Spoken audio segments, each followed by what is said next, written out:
Hi friends, అందరికీ నమస్కారం. అంజలి కథలకి స్వాగతం. ఈరోజు చందమామ కథ పేరు వశీకరుడి వాక్కు. ఈ కథను రచించిన వారు దాసరి వెంకటరమణ గారు. మలయావతి నగరంలో ధనుంజయుడు అనే ధనవంతుడుండేవాడు. ఆయనకు తరాల తరబడి కూర్చొని తిన్నా తరగని ఆస్తి ఉండేది. కానీ అనుభవించటానికి ఆయనకు సంతానం లేదు. ఆ దిగులుతోనే భార్య మరణించటంతో ఆయన దుఃఖంతో కృశించిపోసాగాడు. అలాంటి సమయంలో వశీకరుడు అనే సన్యాసి ఆ ఊరు రావటం జరిగింది. ఆయన త్రికాలవేది అని, ఎవరు ఎటువంటి సమస్యలతో వచ్చినా వాటికి తగిన పరిష్కారం చూపగలడని తెలిసి ధనుంజయుడు ఆయనను తన ఇంటికి ఆహ్వానించాడు. తర్వాత ధనుంజయుడు సన్యాసికి తనను గురించి సర్వము చెప్పుకొని తనకు మనశ్శాంతి లభించే మార్గం చెప్పమని కోరాడు. వశీకరుడు ధనుంజయుడి మానసిక పరిస్థితిని అర్థం చేసుకుని సంతానం లేకపోయినంత మాత్రాన విచారించటం అవివేకము అని చెప్పి మనిషి జీవితానికి సంబంధించిన అనేక విషయాలను బోధించాడు. అప్పుడు ధనుంజయుడు సన్యాసితో, స్వామి, నా తదనంతరము ఆస్తిపాస్తులు పంచుకోవటానికి నా దూరపు బంధువులు నా మరణం కోసము రాబందుల్లా కాచుకొని ఉన్నారు. ఆస్తిని వాళ్ళకిచ్చే ఆలోచన నాకు లేదు. దానిని మంచి మార్గంలో ఎలా వినియోగించాలో మీరే సెలవివ్వండి అన్నాడు. వశీకరుడు చిరునవ్వు నవ్వి, దిగులు పడటం మానుకో. నువ్విక నుంచి ఈ జనావాసాల మధ్య జీవించకు. ఏ నిర్జన ప్రదేశానికి పోయి జీవితం గడుపు. నీ జీవిత అంతిమ సమయంలో ముఖము వింత తేజస్సుతో వెలిగిపోయే ఒక దివ్య పురుషుడు నిన్ను వెతుక్కుంటూ నీ దగ్గరికి వస్తాడు. అతని సన్నిధిలో నువ్వు తృప్తిగా కన్ను మూస్తావు. అతడే నీ ఆస్తికి వారసుడు కాగలడు. నీ ఆస్తి అతడి ద్వారా సత్కార్యాలకు వినియోగించబడి నీకు స్వర్గలోక ప్రాప్తి కలుగుతుంది అని చెప్పాడు. ధనుంజయుడు వశీకరుడి పాదాలని భక్తితో తాకాడు. వశీకరుడు వెళ్ళిపోతూ, నా వాక్కు ఎన్నటికీ కళ్ళ కాదు. బాగా గుర్తుంచుకో.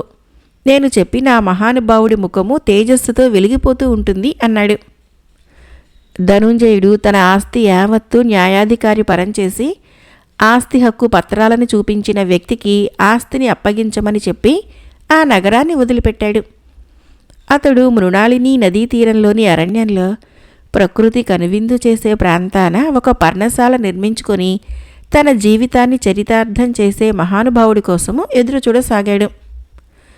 ధనుంజయుడు ఉన్న ప్రాంతాల నివసించే గిరిజనులు చాలా అమాయకులు. వాళ్ళు ధనుంజయుడిని సాధువు అనుకొని భక్తితో పళ్ళు, తేనె మొదలైనవి తెచ్చి ఇస్తుండేవాళ్ళు. నిత్యము ఎంతోమంది ఆయన వద్దకు వచ్చి తమ సమస్యలు ఏవో చెప్పి వాటికి పరిష్కారాలు అడిగేవారు. ధనుంజయుడు తనకు తోచిందేదో చెప్పేవాడు. క్రమంగా అతడి దగ్గరికి గిరిజనుల రాకపోకలు ఎక్కువయ్యాయి. ఇందువలన ధనుంజయుడి ఏకాంతానికి భంగం కలగసాగింది. ఒకనాడు ధనుంజయుడు గిరిజనుల నాయకుడైన జటాధరుడు అనే వాణ్ణి పిలిచి, నేను ఒక మహానుభావుని రాకకై ఎదురుచూస్తూ ఈ నిర్జన ప్రదేశంలో శేష జీవితాన్ని ప్రశాంతంగా గడుపుతున్నాను. అందువల్ల ఇక ముందు ఎవరూ ఇక్కడికి రాకండి అని చెప్పాడు. అందుకు జటాధరుడు వినయంగా ధనుంజయుడికి నమస్కరించి, స్వామి, తమరు చెప్పినట్టే నడుచుకుంటాం. కానీ మీరిక్కడ ఒంటరిగా ఉండలేరు. నా కొడుకుల్లో ఒకడు 10 ఏళ్లవాడు, చాలా చురుకైనవాడు. వాడు మీకు తోడుగా ఉంటాడు. మీకు అవసరమైన అన్ని పనులు చేసి పెడతాడు. దయచేసి కాదనకండి అని ధనుంజయుడిని ఒప్పించి తన కొడుకును అక్కడ వదిలిపెట్టిపోయాడు. వాడి పేరు శివుడు. వాడు పొద్దున లేచింది మొదలు రాత్రి పడుకునే వరకు ధనుంజయుడికి ఏది కావాలన్నా చేసి పెట్టేవాడు. వాడి సేవలు అతడికి ఎంతగానో తృప్తి కలిగించినాయి. వాడితో కబుర్లాడుతూ ఉంటే ధనుంజయుడికి కాలం తెలిసేదే కాదు. ధనుంజయుడు ఎప్పుడూ ఏదో ఆలోచిస్తూ ఎవరి కోసమో ఎదురు చూస్తూ ఉన్నట్లు ఉండటము శివుడు గ్రహించి అందుకు కారణం అడిగాడు. ధనుంజయుడు నవ్వుతూ శివుణ్ణి దగ్గరకు తీసుకొని, నేను ఒక దివ్య పురుషుడి రాక కోసం ఎదురు చూస్తున్నాను అన్నాడు. దివ్య పురుషుడంటే ఎలా ఉంటాడు అని అడిగాడు శివుడు. పట్టు వస్త్రాలు ధరించి దివ్య తేజస్సుతో వెలిగిపోతూ ఆకాశం నుంచి దిగివచ్చినట్లుగా వస్తాడు అన్నాడు ధనుంజయుడు. ఆ మాటలతో శివుడికి ఉత్సాహం కలిగి ఆ దివ్య పురుషుడిని చూడాలనే కుతూహలంతో తాను కూడా ఎదురు చూడసాగాడు. కాలం గడిచింది. ధనుంజయుడి ఆరోగ్యము నానాటికి క్షీణించసాగింది. తాను మృత్యువుకు దగ్గరైతున్నట్లు ఆయనకు తోచసాగింది. ఒకనాడు ధనుంజయుడికి ఇక తాను ఎన్నో రోజులు బతకనన్న దృఢ నమ్మకం కలిగింది.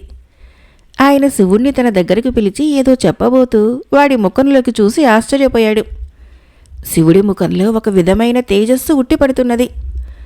ధనుంజయుడు ఒక్క క్షణం కలవరపడ్డాడు. తర్వాత దీర్ఘంగా ఆలోచించి తన అజ్ఞానానికి చింతించాడు. దివ్యపురుషుడంటే పట్టు పీతాంబరాలు ధరించి ఆకాశం నుంచి దిగి వస్తాడని భావించాడే కాని అమాయకంగా ప్రవర్తిస్తూ ముఖంలో వింత తేజస్సుతో వెలిగిపోతున్న ఆ శివుడే వశీకరుడు చెప్పిన దివ్యపురుషుడని అతను ఊహించలేకపోయాడు. ధనుంజయుడు వెంటనే జటాధరుడికి కబురు పంపి తన కథను వివరించి తన ఆస్తికి సంబంధించిన పత్రాలని అప్పగించి వాటిని ఏమి చేయాలో చెప్పాడు. ఆ తర్వాత కొద్ది క్షణాల్లోనే ఆయన శివుడి సన్నిధిలో తృప్తిగా కన్నుమూశాడు. మరొక కథ పేరు మహామేధావి. ఇది స్పెయిన్ జానపద కథ. పూర్వము స్పెయిన్ దేశంలో పెడ్రో శాన్కాజ్ అనే తెలివైన యువకుడు ఒకడుండేవాడు. ఆ దేశంలో సాహసవంతులైన వాళ్ళు ఆబోతుల్లా బలిసిన ఎద్దులతో పోరాడి ప్రేక్షకులకు వినోదం కలిగించేవాళ్ళు. అయితే ఆ ఎద్దులను ముందుగా రెచ్చగొట్టేటందుకు కొందరు యువకులు వాటిని ఈటెలతో పొడిచేవాళ్ళు. ఆ సమయంలో అవి కోపంతో బుసలు కొడుతూ వెంటబడితే దాపులనున్న ఏ గోడ మీదకో చెట్టు కొమ్మల్లోకో ఎగిరి ప్రాణాలు కాపాడుకునేవాళ్ళు. అటువంటి యువకుల్లో పెడ్రో శాన్కాజ్ మంచి ఒడుపు నేర్పు కలవాడు. ఆ కారణంగా అందరూ వాణ్ణి తెలివైన కోతి అని పిలిచేవాళ్ళు. శాన్కాజ్కు ప్రపంచంలోని అన్ని దేశాలు తిరిగి అక్కడి వింతలు విచిత్రాలు చూడాలనే బలమైన కోరిక ఉండేది. వాడికి అనుకోకుండా ఒక నావికుడి స్నేహితుడయ్యాడు. శాన్కాజు అతని వెంట బయలుదేరి కొన్నాళ్ళకి చీనా దేశం చేరుకున్నాడు. ఆ రోజుల్లో చీనా దేశాన్ని ఒక మహారాణి పరిపాలిస్తూ ఉండేది. నిండుగా నిగనిగలాడుతూ ఉండే ఆమె శిరోజాల్లో ఒకనాడు వెండి తీగలాంటి శిరోజం ఒకటి దర్శనమిచ్చింది. రాణి చెలికెత్తలు తెలివిగా ఆమెతో, మహారాణి, రాత్రి తమకు దేవుడొక అందమైన వెండి తీగను ప్రసాదించాడు అన్నారు. రాణి అద్దంలో చూసుకుని వెండి తీగలా మెరిసిపోతున్న శిరోజం కంటపడగానే ఆశ్చర్యపోయి కొంచెంసేపు ఆలోచించి జ్యోతిష్కుల కోసం కబురు పంపించింది. జ్యోతిష్కులు వచ్చి సంగతి విని, తుమ్మెద రెక్కల్లాంటి తమ శిరోజాల్లో ఈ వెండి తీగ ప్రవేశము స్వల్ప విషయమేమీ కాదు అంటూ తాళపత్ర గ్రంథాలెన్నో పరిశీలించి నిర్ఘాంతపోతూ ఆమె కేసి చూశారు. రాణి ఇది చూసి బెదిరిపోయి, ఇంతకు దీని ఫలితం ఏమిటి అని అడిగింది. అరిష్టం మహారాణి, మహా అరిష్టం. తమకేదో గొప్ప కీడు రానున్న సూచన అది అన్నారు జ్యోతిష్కులు. మరి నివారణోపాయం ఏమిటి అని అడిగింది రాణి దిగులుగా. దానికి నివారణోపాయం ఏమిటో ఈ జ్యోతిష గ్రంథాల్లో లేదు అన్నారు జ్యోతిష్కులు. అయితే ఒక యువ జ్యోతిష్కుడు మాత్రము, మహారాణి, సూచనప్రాయంగా నాకొక సంగతి తెలుస్తున్నది, కానీ ఆ సంగతి చెప్పటానికి విచారంగా ఉన్నది అన్నాడు. తర్వాత విచారించదువుగాని ముందు సంగతి చెప్పు అన్నది రాణి కోపంగా. మీ శిరోజాల్లో వెండి తీగ రూపంలో ప్రవేశించిన ఆ దుష్టశక్తి కారణంగా త్వరలోనే తమకు పంటి నొప్పి రానున్నది అన్నాడు యువ జ్యోతిష్కుడు కళ్ళనీళ్లు పెట్టుకుంటూ. రాణి కూడా వచ్చే దుఃఖాన్ని ఆపుకుంటూ యువ జ్యోతిష్కుడికి తన మెడలోని రత్నహారాన్ని బహూకరించి పంపించేసింది. సరిగ్గా ఇలాంటి సమయంలోనే శాన్కాజు రాజధాని నగరంలోకి అడుగుపెట్టాడు. వాడు రాజప్రసాదం ముందుగా పోతూ ఉండగా రాణిగారికి పంటి నొప్పి రానున్నదన్న దిగులుతో ఆవిడ పరివారం అంతా అయ్యో అయ్యో అంటూ కేకలు ప్రారంభించారు. ఏదో పరాకుగా దారి వెంటపోతున్న శాన్కాజు ఆ కేకలు విని ఏదో రెచ్చిపోయిన ఎద్దు తన పైకి వస్తున్నదని భ్రమపడి దాపులునున్న రాజభవనం కిటికీ మీదకి ఎగిరి నుంచున్నాడు. అక్కడ కాపలాగా ఉన్న భటుడు శాన్కాజ్ మెడపట్టుకొని మహామంత్రి దగ్గరకు లాక్కుపోయాడు. ఈ మంత్రికి కొన్ని విదేశీ భాషలు అంతో ఇంతో తెలుసు. ఆయన శాన్కాజ్ను ఏ దేశం వాడివి, పేరేమిటి, వృత్తేమిటి అని ప్రశ్నించాడు. శాన్కాజు భయంతో వణికిపోతూ మంత్రి ప్రశ్నలన్నింటికీ జవాబుగా తెలివైన కోతి పని అనేశాడు. తెలివైన అనే మాటను బట్టి ఈ యువకుడు తెలివైన వాడన్న నిర్ణయానికి వచ్చిన మంత్రి, అలాగా, నువ్వు తెలివిగా మా మహారాణికి వచ్చిపడ్డ ఆపద తీర్చగలవా అని అడిగాడు. ఆ ఆపద ఏమిటి అన్నాడు శాన్కాజ్ ఆశ్చర్యంగా.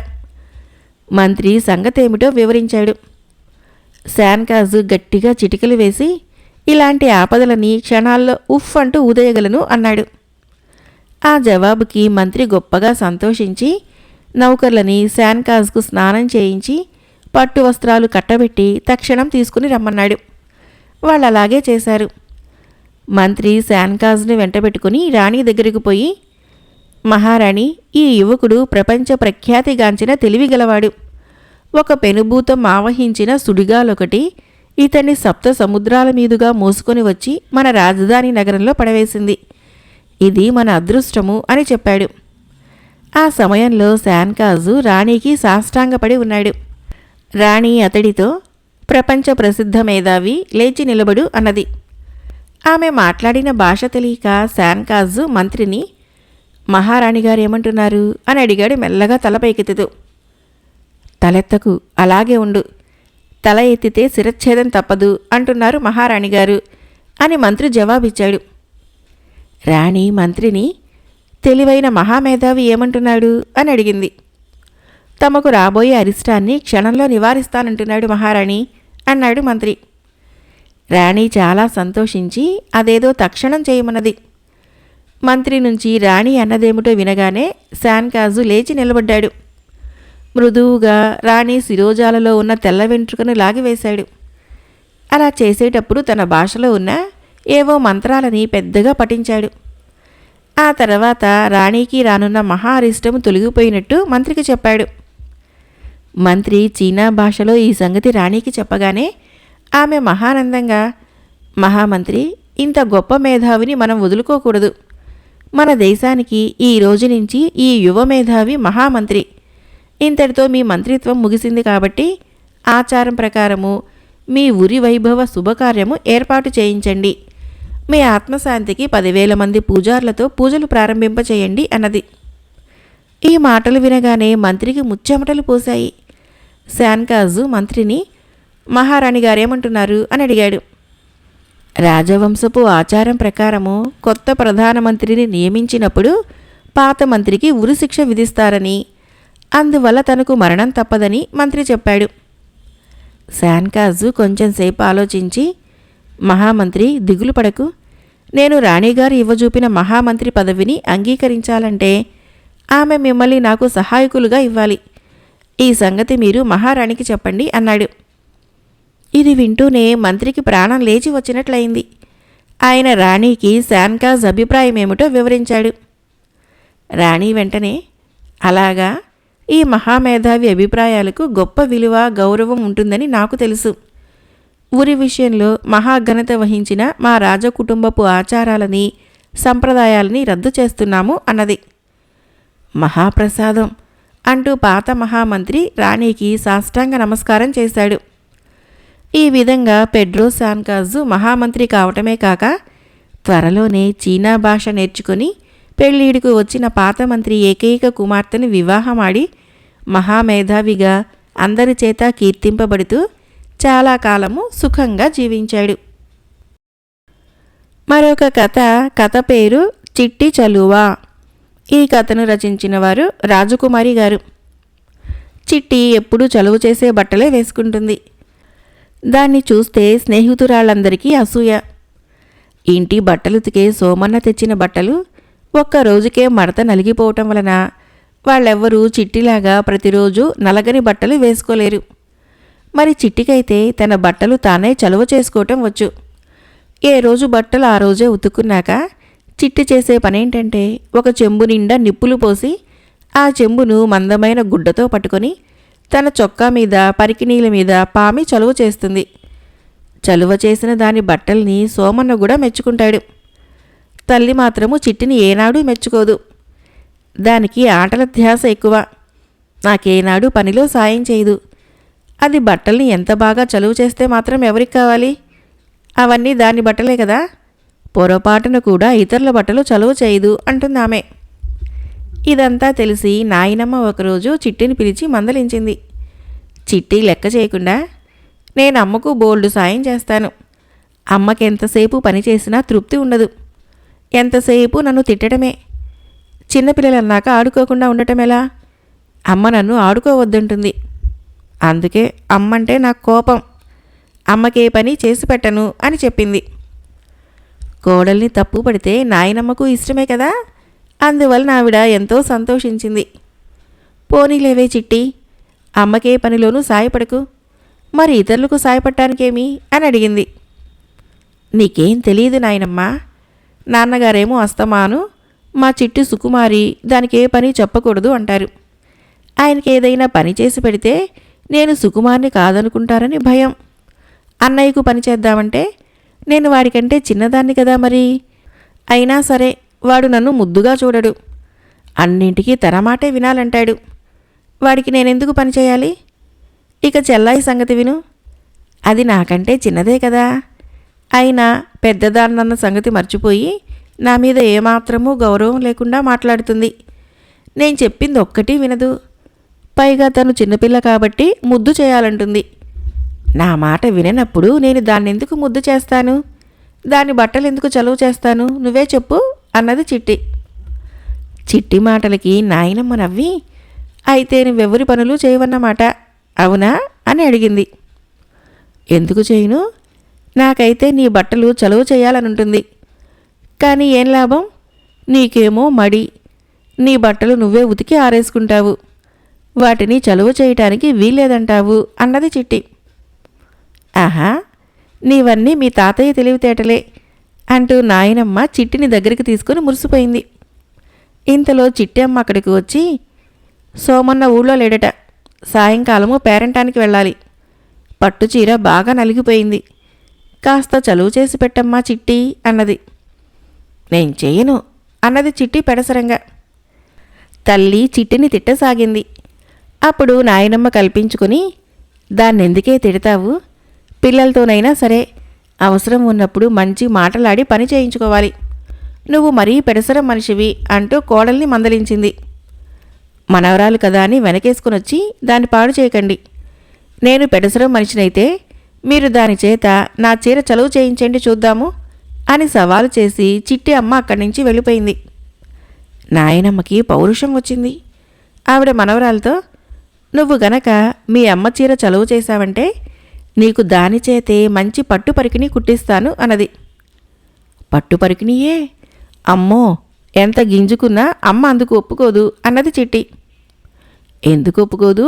మన బుర్రలో తెలివి ఉంటే అంటూ నాయనమ్మ చిట్టికొక ఉపాయం చెప్పింది. ఆ ఉపాయాన్ని ఎలా అమలు జరపాలో నాయనమ్మ మనవరాలు అభ్యాసం చేస్తూ ఉండగా పొరిగింటావిడ వచ్చి చిట్టి అమ్మను, పట్టుచీర కొనటానికి బట్టల దుకాణానికి సాయం వస్తావా అని అడిగింది. ఇందుకు చిట్టి అమ్మ ఆశ్చర్యపోయి, ఈ మధ్యనే కదా ఒక పట్టుచీర కొన్నావు, నీకు డబ్బు గాని ఎక్కువైందా ఏమిటి అని అడిగింది. అందుకు పొరిగింటావిడ నిట్టూర్చి, అంతా నా దురదృష్టం. ఈ రోజుల్లో పిల్లలు బాగా తెలివి మీరిపోయారని తెలుసుకోలేకపోయాను. మా అమ్మాయి ఎన్నాళ్లుగానో పట్టు పరికిణీ కావాలని అడుగుతున్నది. ఎదిగే పిల్ల కదా, ఇంకాస్త పెద్దయ్యాక కుట్టించొచ్చులే అనుకుంటూ జాప్యం చేశాను. అదేం చేసిందో తెలుసా? నాకు బట్టలు చలువ చేయటం వచ్చు, నీ చీర చలువ చేసి పెడతాను అని పట్టుచీర తీసుకుని చలువ చేస్తూ చేస్తూ ఇంతమేర కాల్చేసింది. అది కావాలని ఆ పని చేసిందని నా అనుమానము అన్నది బాధగా. నీ పట్టుచీర కాల్చితే దానికేంటి ప్రయోజనము అని ప్రశ్నించింది చిట్టి అమ్మ. ప్రయోజనం లేకేం? ఆ పట్టుచీర నేను కట్టుకునేటందుకు ఎలాగూ పనికిరాదని దానితో దానికి 2 రకాల పట్టు పరికిణీలు కుట్టించాను. ఇప్పుడు నాకేమో పేరంటానికి వెళదామంటే పట్టుచీర లేకుండా పోయింది అన్నది పొరిగింటావిడ. చిట్టి అమ్మ తలాడిస్తూ, సరేలే, భోజనాలయ్యాక ఇద్దరం కలిసి బట్టల దుకాణానికి వెళదాము అన్నది. పొరిగింటావిడ వెళ్ళిపోయింది. అప్పుడు ముందు చిట్టి, వెనగ్గా నాయనమ్మ అక్కడికొచ్చారు. తల్లితో చిట్టి, అమ్మా, నేను నీ పట్టుచీర చలువ చేస్తాను అని ఇంకా ఏదో అనుభూతూ ఉండగా చిట్టి అమ్మ కోపంగా దాని వంక చూస్తూ, నీ ఎత్తు నాకు తెలిసిపోయిందిలే. నా బట్టలు నువ్వు చలువ చేయటానికి వీల్లేదు. ఒకవేళ చలువ చేసినా సరే నీకు నేను పట్టు పరికిణి కుట్టించను, తెలిసిందా అన్నది. తాము చెప్పకుండానే పట్టు పరికిణి విషయము ఆమెకెలా తెలిసిందో అర్థం కాక చిట్టి, నాయనమ్మ కూడా ఆశ్చర్యపోయారు. మరొక కథ పేరు ఆదర్శ దంపతులు. ఇది 25 సంవత్సరాల క్రితము చందమామ కథ. పూర్వము ప్రయాగలో ఒక వర్తకుడుండేవాడు. ఆయన సంపన్నుడే కాక సజ్జనుడు కూడా. ఆయన భార్య అన్ని విధాలా భర్త వంటిదే. ఆ భార్యాభర్తలు ఆదర్శ దంపతులులాగా ఉండేవారు. వారి జీవితాలకు ఒకటే కళంకం. అదేమిటంటే వారికి కుమారుడు శశికేతుడు అనేవాడు. శశికేతుడు పరమ పాపిష్టి. వాడు పసితనం నుంచి చెడు సావాసాలు చేసి దుర్మార్గంలో పడిపోయాడు. తండ్రి ఎంత మందలించినా, తల్లి ఎంత బ్రతిమిలాడినా వాడి పద్ధతి కొంచెం కూడా మారలేదు. వాడి మూలాన వాడి తల్లిదండ్రులు నలుగురిలోనూ తల ఎత్తుకుని తిరగటానికి కూడా వీల్లేకుండా పోయింది. వర్తకుడికి ఊరి పూజారి ఆప్తమిత్రుడు.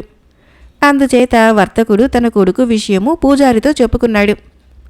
మా శశి దుర్మార్గము ఆనాటికానాటికి హెచ్చిపోతున్నదే గాని కొంచెం కూడా తగ్గేటట్టు లేదు. ఏళ్లు పైన పడితే వాడే సరి అయిన మార్గంలోకి వస్తాడని ఆశపడ్డాను, కానీ ఆ ఆశ కాస్త పోయింది. ఏం చేస్తే వాడు బాగుపడతాడో మీరైనా చెప్పండి. నా భార్య సగం వాడి మూలగానే మనోవ్యాధితో తీసుకుంటున్నది. వాడు బాగుపడకపోతే అది జీవించదు అని చెప్పాడు వర్తకుడు. నిజం చెప్పాలంటే మీ ఇద్దరి మంచితనమే వాణ్ణి ఇంతకు తెచ్చింది. మీ ఎండ చూసుకునేవాడు అచ్చుపోసిన ఆబోతులాగా తిరుగుతున్నాడు. నా మాట విని వాణ్ణి దూరదేశం పంపేయండి. అక్కడ వాడికి పరపతి ఉండదు, దుర్వ్యయం చేయటానికి డబ్బు ఉండదు. తప్పనిసరిగా వాడు తన బ్రతుకు తెరువు తానే చూసుకోవలసి వస్తుంది. బాధ్యత పైన పడుతుంది. ఆ తర్వాత వాడే మారిపోతాడు, ప్రయోజకుడైపోతాడు అన్నాడు పూజారి. ఈ సలహా వర్తకుడికి సరిగ్గానే తోచింది. ఆయన తన కుమారుణ్ణి పిలిచి, నాయనా, నువ్వు దూరదేశం వెళ్ళి ప్రయోజకుడివై కీర్తి తెస్తే నేను చాలా సంతోషిస్తాను. నీకు ఏ దేశం వెళ్ళాలని ఉన్నది అని అడిగాడు. నన్ను కాశీకి పంపించండి అన్నాడు శశికేతుడు. ఆ పుణ్యక్షేత్రంలో మహానుభావులు విచ్చలవిడిగా సంచరిస్తూ ఉంటారని వాడు తన స్నేహితులు చెప్పగా విని ఉన్నాడు. కాశీనగరంలో పూజారికి దూరపు బంధువు ఒక ఆయన ఉన్నాడు. ఆయన పేర ఒక ఉత్తరం రాసి పూజారి వర్తకుడి కొడుకు ఇచ్చాడు. దాన్ని తీసుకుని శశికేతుడు కాశీకి బయలుదేరాడు. పూజారి చేసిన ఆలోచన ఫలించినట్టే కనపడింది. ఎందుకంటే కాశీలో ఉండే ఆయన బంధువు శశిని గురించి అప్పుడప్పుడు మంచిగానే ఉత్తరాలు రాస్తూ వచ్చాడు. ఆ ఉత్తరాలని పూజారి పట్టుకుపోయి వర్తకుడికి చదివి వినిపించేవాడు. వర్తకుడు ఆయన భార్య కూడా తమ కొడుకు ప్రయోజకుడైతున్నాడని ఎంతో ముచ్చటపడ్డారు. ఇంతలో పిడుగు పడ్డట్టయింది. కాశీ నుంచి శశికేతుడిని గురించి పూజారికి ఒక ఉత్తరం వచ్చింది. శశికేతుడికి మరికొందరు తాగుబోతు జూదరులకు ఏదో తగాదా వచ్చింది. దాని ఫలితంగా మిగిలిన వాళ్ళు శశికేతుడిని పొడిచి చంపేశారు. దూరదేశం వెళ్ళిన శశికేతుడు మారలేదన్నది పూజారికి స్పష్టమైంది.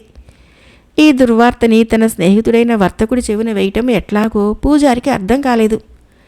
కానీ నిజం దాచి లాభం లేదు. వర్తకుడి భార్య అసలే రోగిష్టి మనిషి. ఒంటరిగా పిలిచి వర్తకుడితోనే ఈ మాట చెప్పటానికి నిర్ణయించుకున్నాడు పూజారి. తన కొడుకు దుర్మరణం గురించి విని వర్తకుడు దిమ్మెరపోయాడు. కానీ ఆయన కన్నీరు కార్చి ఏడవలేదు. ఇటువంటిదేదో జరుగుతుందని నేను చాలా కాలంగా అనుకుంటూనే ఉన్నాను. భయపడ్డంతా జరిగింది. దూరదేశం పంపితే వాడు మారతాడనుకున్నాం, కానీ వాడు మారలేదు. మారే రకం కూడా కాదు అన్నాడాయన విచారంగా. తర్వాత ఆయన పూజారి కేసి తిరిగి, బాబు, మీరు ఈ సంగతి నా భార్యకు మటుకు తెలియనివ్వకండి. అసలే దాని ఆరోగ్యం ఏమీ బాగాలేదు. ఈ మాట వింటే గుండె పగిలి చచ్చిపోతుంది. అది ఇంకా ఎంతో కాలం బతకదు. తన కొడుకు దూరదేశంలో ఉన్నా సుఖంగా ఉన్నాడనుకుంటూ చావునివ్వండి. మీరు ఎప్పటిలాగే మీ బంధువు రాసినట్టుగా ఉత్తరాలు తెచ్చి దానికి నాకు వినిపిస్తూ ఉండండి అన్నాడు. అలాగే చేస్తాను, మీరేమీ విచారించకండి. ఆ ఇల్లాలికి బాధ ఏమాత్రమూ కలగకుండా నేను చూస్తాను అన్నాడు పూజారి. ఆయన నెలకొకసారి ఒక ఉత్తరం సృష్టించి వర్తకుడి ఇంటికి వెళ్ళేవాడు. ఏమండోయ్, కాశీ నుంచి ఇంకొక ఉత్తరం వచ్చింది. మీవాడు సుఖంగా ఉన్నాడని మీతో మరీ మరీ చెప్పమన్నాడట. అన్నట్టు మీ వాడికి త్వరలోనే రాజుగారి దగ్గర కొలువైతుందని మా బంధువు గట్టిగా అంటున్నాడు అనేవాడు. ఇంకోసారి వచ్చే వైశాఖ పౌర్ణమి నుంచి మీ వాడు కొలువులోకి ప్రవేశిస్తున్నాడట అనేవాడు. మరొకసారి మీ వాడికి రాజుగారు గొప్ప బహుమతి ఇచ్చారట. వాడి పెళ్లి విషయం తానే చూస్తానని కూడా అంటున్నాడట అనేవాడు. వేరొకసారి, మీ వాడికి మీ ఇద్దరినీ చూడాలని ఎంతగానో ఉన్నదట, సెలవు దొరకటమే వ్యవధిగా తిరిగి వచ్చేస్తానంటున్నాడు అనేవాడు. పూజారి వచ్చినప్పుడల్లా వర్తకుడు ఆయన భార్య ఎంతో ఆనందంగా స్వాగతం చెప్పేవాళ్ళు. ఆయన చెప్పే విషయాలని అతి శ్రద్ధగా వినేవాళ్ళు. వర్తకుడి భార్య బాధతో మంచం పట్టి ఉన్నా కూడా పూజారిని చూడగానే తన ముఖంలోని బాధ ఏమాత్రమూ తెలియనివ్వక ఎంతో ఆనందం కనపరిచేది. ఇంత మంచి ఇల్లాల్ని మోసం చేస్తున్నాను కదా అని పూజారి లోపల చాలా నొచ్చుకునేవాడు. కానీ తాను తెచ్చిన అబద్ధపు వార్తలు విని ఆవిడ పొందే ఆనందం చూడగానే ఆయనకి నేను చేసేది మంచి పనే, ఆ ఇల్లాలు ఆనందం పొందడం కన్నా కావలసిందేమున్నది అనిపించేది. ఈ విధంగా 4 ఏళ్లు గడిచాయి. వర్తకుడి భార్య జబ్బు క్రమంగా ముదురుతూ వచ్చింది. ఆవిడ క్షయతో పూర్తిగా మంచం పట్టిపోయింది. ఇక ఆమె ఎంతో కాలం బ్రతకదని వైద్యులు చెప్పేశారు. ఒకనాడు పూజారికి ఒక వార్త వచ్చింది. వర్తకుడి భార్య ఇప్పుడో ఇంకాసేపటికో అన్నట్లున్నదని చెప్పారు. పూజారి వెంటనే బయలుదేరి వెళ్ళాడు. వర్తకుడు ఇంట్లో లేడు. నేను పోతున్నాను బాబూ, ఆ ముసలాయన భారం నీదే అన్నది వర్తకుడి భార్య పూజారిని చూడగానే. అదేమిటమ్మా అలా అధైర్యపడతారు? మీ వాడు బయలుదేరి వస్తున్నాడట, ఇప్పుడే నాకు వార్త వచ్చింది. ఈ పూట కాశీ నుంచి కొందరు యాత్రికులు వచ్చారు. వారి ద్వారా మా బంధువు కబురు చేశాడు. మీరు త్వరలోనే మీ శిశుని కలుసుకుంటారు అన్నాడు పూజారి. రోగి విచారంగా నవ్వి, ఆ మాట నిజమే నాయనా, ఆ లోకంలో ఇద్దరము కలుసుకుంటాం. ఆశ్చర్యపడకు బాబు, నాకు చాలా కాలంగా తెలుసు మా శశి చనిపోయాడని. కానీ కాశీలో ఉన్న మీ బంధువు ఎంత ఉత్తముడు, ఆయన రుణం తీర్చుకోలేం. శశి పోయిన సంగతి తెలిస్తే ముసలాయన ఏనాడో కుంగిపోయి ఉండును. ఇన్నాళ్ళు ఈ సంగతి ఆయనకు తెలియకుండా నేను చూసుకున్నాను. ఇక మీదట ఆయనకు తెలియకుండా చూస్తానని నువ్వు ప్రమాణం చేయి నాయనా, లేకపోతే నేను శాంతంగా చచ్చిపోలేను. మావాడు పోయినట్లు ఆయనకు బతుకుండగా తెలియకూడదు, ఇదే నా కోరిక అంటూ వర్తకుడి భార్య కన్నుమూసింది. పూజారికి విచారం కలగలేదు, పట్టరాని ఆనందం కలిగింది. ఎంత ఆదర్శ దంపతులు! ఒకరికి బాధ కలగకుండా ఉండాలని ఒకరు కార్చిచ్చులాంటి వార్తని తమ హృదయాలలో దాచుకున్నారు. ఆ వర్తకుణ్ణి, ఆయన భార్యను మెచ్చుకుంటూ పూజారి తన ఇంటి దారి పట్టాడు. మరొక చిన్న కథ పేరు వ్యాపార రహస్యం. ధర్మయ్య అనే వ్యాపారి చాలా ఏళ్లుపాటు నేతి వ్యాపారం చేసి బాగా డబ్బు గడించాడు. ఆయన చనిపోయే ముందు కొడుకులిద్దరితో, అన్యాయానికి అవినీతికి పాలుపడకుండా వ్యాపారం చేయండి. అనుభవం ద్వారా మీరే వ్యాపారాభివృద్ధికి ఎలాంటి మెలకువలు అవసరమో తెలుసుకోగలుగుతారు అని చెప్పాడు. తండ్రి పోయాక పెద్దవాడు రామయ్య, చిన్నవాడు కృష్ణయ్య నేతి వ్యాపారం ప్రారంభించారు. కొద్ది కాలంలోనే కృష్ణయ్య వ్యాపారం బాగా పుంజుకున్నది. రోజు డబ్బాలకి డబ్బాలు నెయ్యి అమ్ముడు కాసాగింది. అయితే రామయ్య పరిస్థితి ఇందుకు భిన్నంగా తయారైంది. అతడి దుకాణంలో నెయ్యి కొనేవారి సంఖ్య రోజురోజుకు తగ్గసాగింది.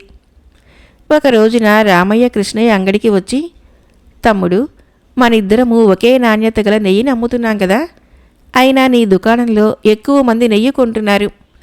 నీ దుకాణం కేసి ఖాతాదారులని ఆకర్షించడానికి మంత్రం లాంటిదేమైనా ప్రయోగిస్తున్నావా ఏమిటి అని అడిగాడు.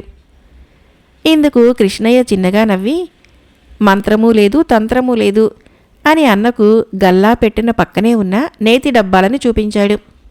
వాటి మీద ధర 30 రూపాయలని చీట్లు అంటించి ఉన్నది. ఇదేమిటి, 29 రూపాయల నెయ్యిని 30 రూపాయలకు అమ్ముతున్నావు, అన్యాయం కదా అంటూ రామయ్య ఆశ్చర్యంగా తమ్ముణ్ణి ప్రశ్నించాడు. అదేం లేదు, నువ్వు అమ్ముతున్న నెయ్యి కన్నా నా దగ్గర ఉన్న నెయ్యి ధర 1 రూపాయి ఎక్కువ కావటంతో ఖాతాదారులు మాత్రము ఇది మరింత నాణ్యత కలదనుకుంటూ కొనుక్కుపోతున్నారు. అంతేకాక నా నిజాయితీని మెచ్చుకుంటున్నారు కూడా అని చెప్పాడు. కథ అయిపోయింది. ఫ్రెండ్స్, ఈ కథలు మీకు నచ్చినట్లయితే మన ఛానల్ని తప్పకుండా సబ్స్క్రైబ్ చేయండి, లైక్ చేయండి, షేర్ చేయండి, కామెంట్ చేయండి. Thank you.